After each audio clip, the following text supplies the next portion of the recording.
a secretária ligou chorando para mim, falando, Marco, o que eu faço? Meu Deus do céu, tem 10 alunos aqui na frente do centro acadêmico querendo fumar maconha. Aí depois foram 15, 20. Falei, o que eu posso fazer? Eu estava resolvendo outro problema, eu estava mexendo com agenda de palestra, convidando, falando com o professor. Aí eu falei, deixa fumar, o que eu posso fazer? Você quer que eu chame a polícia, que eu gere um negócio aqui dentro que vai só gerar caos? Eles querem, a esquerda busca isso o tempo todo. Marco Antônio, nessa época você já era o cara fortão, já parecia o Clark Kent, assim? Não, ou você era um cara mais mirradinho ainda naquela época para encarar essa galera maluca? Como é que era isso, hein? Como é que era o Marco Antônio dessa época, do começo de faculdade? Totalmente magricela, não tinha... e bebia muito na época por causa depois da aula, a gente saía quarta-feira, emendava às vezes da gente sair da aula e ir pro bar direto, o que não é muito saudável, né? Mas na época do CA foi a época mais difícil da minha vida, a época do centro acadêmico, porque era um estresse muito grande e a responsabilidade muito grande, ao mesmo tempo pressão de todos os lados, a galera sempre espalhando boato, né? Um dia você é homossexual, outro dia você é o galinha da universidade. Isso era muito chato e vinha Você muito passou forte. por isso, é? Caramba, Sim, hein? Você sim. passou por esses ataques, é? Mas isso eu achava que era parte do jogo já. Eu sempre fui meio acostumado com isso. É só você não dar trela que o negócio passa, né? Mas me impressionava na vida acadêmica, assim, foi uma época que eu fui bem... Eu sempre, né, me preocupei com saúde física, mas foi bem maluco, porque no primeiro, no segundo, no terceiro ano, meu sonho era ser advogado. Eu fui estagiário do Machado Meyer, isso para mim foi fascinante. Trabalhava, varava a noite. No segundo ano, eu varava a noite feliz da vida. Tinha auto de infração da Parmalat de R$1 bilhão que Machado Meyer tinha que fazer a defesa administrativa na primeira instância, e eu participei de tudo, organização dos documentos, pesquisa de partes da defesa que seriam inseridas na resposta ao auto de infração. Isso para mim foi, fantástico, assim, foi uma experiência incrível. Você já era um cara meio CDF nessa época, né?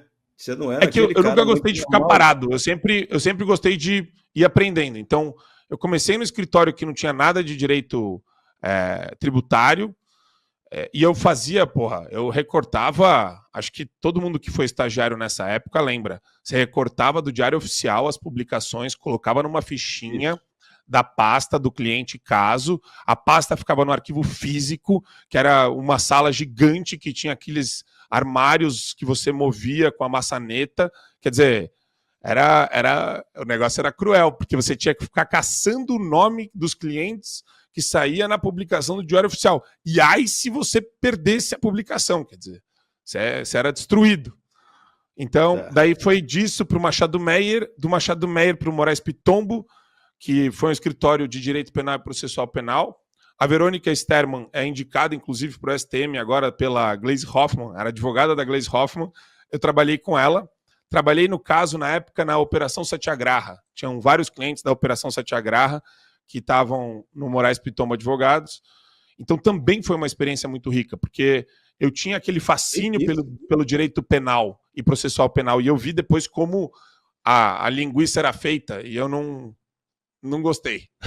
Não gostei. No Brasil da corrupção, isso aí foi uma doideira completa. O que você estudou, Marco, em direito? Qual foi a sua formação? Como é que você se aprofundou em função desse trabalho que você acabou escolhendo aí em vários escritórios? Responsabilidade pesada de tratar dessas defesas, desses assuntos aí envolvendo corrupção. O que você precisou estudar para se aprimorar? Qual é a formação do Marco Antônio Costa?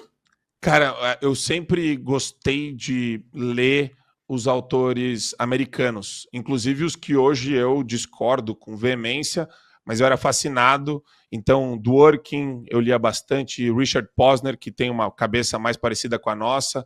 Eu ia muito no direito americano, porque eu achava que aqui tinha muita embromação. Os caras aqui falavam muito e entregavam pouco, né? Tudo meio pastel de vento. E muita demagogia de autor brasileiro. Puta merda, como tem professor universitário de esquerda nesse país, fabricando militante, sem precisar falar que é e é óbvio, né, que a doutrinação segue exatamente essa estratégia, esse modus operandi. Então, Ingo Sarlet, Lênin Streck, o meu orientador do mestrado, que é um cara que, pô, sempre foi muito legal comigo, mas o Vidal Serrano Nunes Júnior, Pedro Serrano, o irmão do Vidal, dá entrevista pro ICL todo dia, toda hora aí, tá sempre no ICL. Puta comunista de carteirinha. Aí, cara, o bom da vida é que você vai acumulando experiência, você vai vendo, você vai desnudando a pessoa, né? O Pedro Serrano sempre fazia isso nas aulas de mestrado dele. Chegava, tinham 2 autores liberais ali, ele sempre deixava os autores liberais para o final, chegava no final da aula dele de mestrado, do curso do semestre, né? E ele falava, poxa, pessoal, não conseguimos debater, Milton Friedman, não conseguimos debater, então fica aí, vocês leem em casa, tudo certo. Você vê as nuances, depois você vê como os professores de esquerda se organizavam, sabe? E só para gerar consenso e bajulação.